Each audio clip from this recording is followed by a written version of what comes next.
What's up mga tol? Welcome back dito sa ating channel dito sa Bongs Reaction TV. Alright, so tayo nagbabalik ulit mga tol. At ngayon ay meron tayong pag-uusapang isang video na kung saan ay sinasabi po dito mga kababayan na bumaliktad na daw po ang ICC. Ito po ay galing dito sa Pinas News Insider at sabi nga po ng kanyang title mga tol. Now, good news! Bumaliktad na ICC, booking mga testigo, konti gumapang. Yan ang ating alamin natin to mga tol, mga pag-usapan natin. Pero syempre bago ang lahat, please don't forget to subscribe, like, share, comment dyan sa comment section. Okay, so alamin natin ano nilalaman nitong balita na to at atin tong pag-usapan. Tignan muna natin yung mga reaction dito, mga komento mga tol. Kung totoo ito, dapat yung mga sinungaling ang ipasok sa kulungan. Sabi dito, ipalit kay tatay. Ang mga yan, kasali yung mga abogadong bayaran. God is good all the time. So siguro sinasabi dito si Tatay Digong, mga tol. Mga fake lahat ng testigo na yan. Yan, sabi dito. Sana natauhan na lahat ng mga testigo na mga piki. Okay, so piki daw. Ang idemanda ng patong-patong na kaso dapat ay sina Trillanes, De Lima at Remulla. Okay, so alamin na natin nilalaman ng video na to mga tol. Let's go. Ito ang nakakagulat na balita na dapat malaman ng taong bayan na trending ngayon sa mundo ng social media at pilit ayaw ipalabas ng mga bias media sa publiko. Kahit anong gawing pilit niyong pagpapaikot sa taong bayan ay sadyang lalabas at lalabas pa rin ang buong katotohanan. Tila magugulat ang gobyernong ngagba at ang mga loyalistang kakamping na bulag pa rin sa katotohanan. Matapos lumabas ang balitang, umami na mismo ang abogado ng AGK victims na si Attorney Conte at sa iba pang mga lawyer, tila aatras na raw di umano sa pagiging ICC witness ang mga AGK victims kuno. Okay, so sabi dito, Duterte camp bullying ICC witnesses to withdraw testimony lawyers claim. Sabi dito, attorney says tactic from former Philippine president supporters will backfire. Duterte camp bullying ICC. So parang binubully daw yung ICC mga tol. Ng mga kakamping, gaano kaya katotoo ang balitang ito mga kababayan? Ating alamin. Pero bago natin tapusin ang balitang politika ngayon sa Pilipinas, kung ikaw ay bago pa lang sa channel na ito, ay please huwag kalimutang mag-like, subscribe at i-click ang notification bell para mas maging updated pa kayo lalo sa lahat pa ng bagong video na i-upload sa channel na ito. Ito ang malaking magandang balita na dapat malaman ng taong bayan at tila ayaw ipalabas ng bayarang media sa publiko. Tila aatras na di umano sa pagiging testigo ang mga nasabing AGK victims laban. So sinasabi dito mga tol, di umano. So hindi pa confirm yung sinasabi dito na kung aatras na nga yung mga testigo. Okay?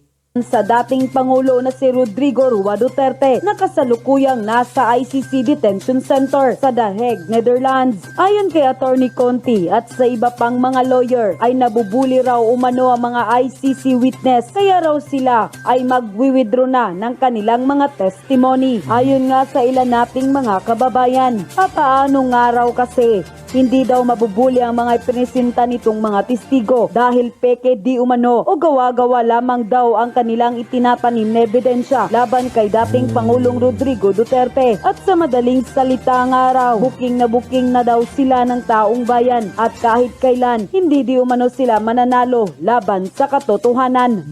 Bilang isang malaking pruweba, tulad na lamang itong kay Aling Sheila na talaga namang nagtrending sa lahat ng social media platform. Grabe, parang ito nag-trending din to talaga yung kay Aling Sheila ba to? O ano ba pangalan na ito mga tol?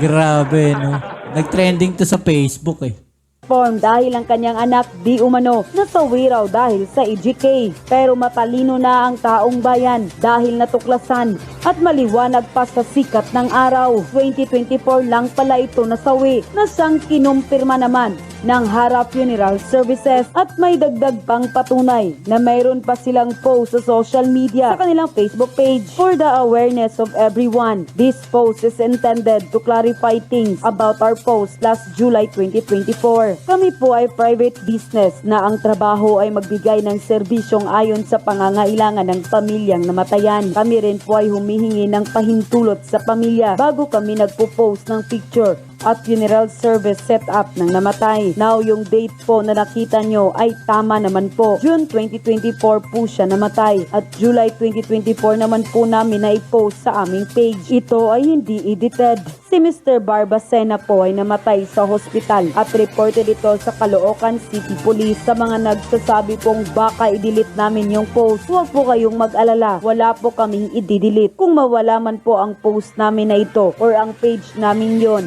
ay dahil tinake down or nireport ito ng mga anti-Duterte. Inuulit po namin, kami po ay pribadong business. Yung phone numbers na nakikita nyo po sa tarpaulin ng namatay ay business phone numbers po namin at hindi po personal phone numbers ng pamilya. Sa mga nagpe-personal message po sa aming page, wala po kami sa posisyon para sumagot sa mga tanong dahil kami po ay nag-render lang ng funeral service sa namatay. Kung kailangan nyo po ng konkretong sagot, magtungo po kayo sa police station na nakakasakop sa area. Kumbaga parang siguro sila yung binubugbog ng mga tanong dito, mga kababayan. No?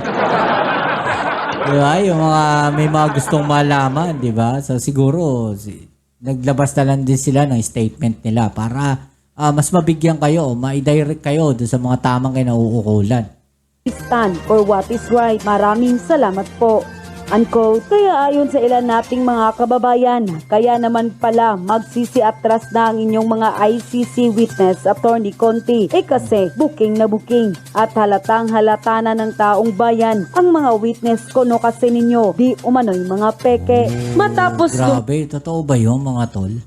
mabasang balitang ito ay hindi naman nakapagpigil ang taong bayan sa mundo ng social media na magbigay ng kanilang mga komento at hinaing sa usaping ito. At ayon pa sa kanila, mahirap talaga kapag planted mga witnesses. Masaya yan kapag cross-examination na sa korte. Mangangamote, si Conti na lang witness at lawyer para sarili niya. Umatras dahil nabulilyaso ang kadramahan ni Aling Sheila.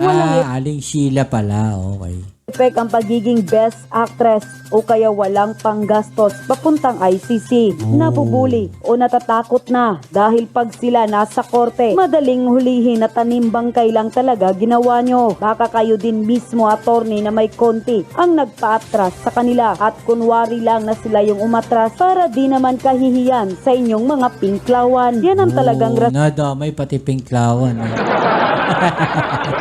kung bakit di rin mismong kasuhan si PRD sa ating bansa. Kasi di pwedeng bugos witness pagdating sa korte. Magiging katawa-tawa lang ang kaso. Di kasi pwedeng paiba-iba ang sagot.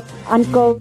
Sumagot nga si Attorney Nicolas, isang abogado ni dating Pangulong Rodrigo Duterte na kumakalat dito sa Pilipinas sa news na tinanggihan daw ng korte ng ICC judge ang mungkahi daw nila na limitahan ang mga identity na mga akusado. Pero may sagot dito si Attorney Nicolas. Hindi daw totoo yon na tinanggihan ng hukom ang anumang mungkahi nila. Walang anumang desisyon ng korte. Ang nangyari lang, may dalawa daw na kinatawan ng umano'y biktima na sina Joel Butuyan at Cristina Conti na naglabas nga ng pahayag daw sa media. Nalalabas nga daw nila na si Attorney Nicolas daw ay gustong limitahin ang mga dokumentong ID na pwedeng gamitin ng mga biktima. Pero ang sagot niya, hindi yan totoo. Ang batayan lang daw ni Attorney Nicolas ang mga requirements ng Social Security System sa Pilipinas. Manggit pa ni Attorney Nicolas, sa totoo lang daw, hindi pa kinikilalang kinatawan ng mga biktima sina Butuyan at Conti. Wala pala parang lumalabas dito, walang talagang abogado, no, yung mga witness na yon. Okay, so kung matatandaan natin, ang nagsampa ng kaso talaga dito, no, etong si dating Senator Trillanes, mga tol. 'Di ba? So siguro dapat si Senator Trillanes ang mag-provide, no, ng mga abogado para doon sa mga witness di umano, no, na laban nga dito sa dating Pangulong Duterte. Okay, so ano sa palagay ninyo mga babayan, no? Masisintensyahan ba, no, ang dating Pangulong Duterte diyan po sa The Hague, no, sa kasong isinampa sa kanya, no, at yan ang ating malalaman sa mga susunod na mga buwan, mga babayan. Alright? So ano masasabi niyo dyan, no? Para mapanood nyo ng buo ang video na to, puntahan nyo po yung link dyan sa ibaba. Okay, so kita-kits tayo sa ating next video upload. Right? Peace. I'm out.